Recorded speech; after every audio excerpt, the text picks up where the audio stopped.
Aquest tercer volum dels Petits Impossibles recull les ponències llegides el 28 d'octubre de 2020 a la Sala de la Caritat de la Biblioteca de Catalunya, durant l'acte de cloenda de l'any Alexandre de Riquer. Alexandre de Riquer va ser el que, de manera genèrica, en diem un artista total. Artista, artesà i poeta.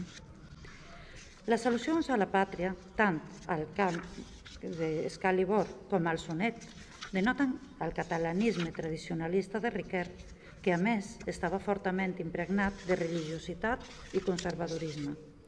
És molt interessant constatar l'ús polític que es fa de la matèria de Bretanya com a motiu legitimador per a la construcció, o més bé dit, reconstrucció de les identitats col·lectives.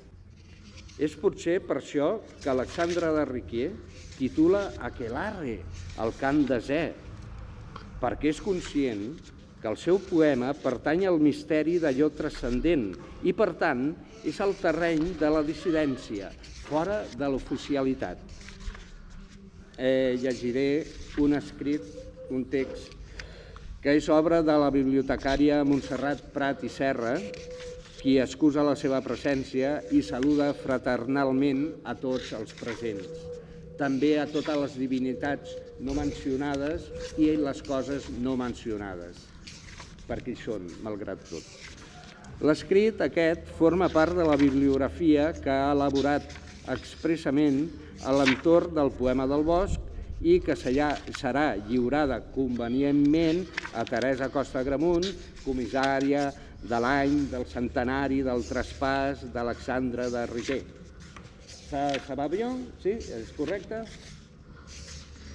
Amb motiu de la commemoració el 2020 del centenari de la mort d'Alexandre de Riquer, Eulàlia Sairach i Muñoz de Morales va elaborar una bella col·lecció de plats de ceràmica inspirats en motius florals d'Alexandre de Riquer, tan significatius en la seva obra.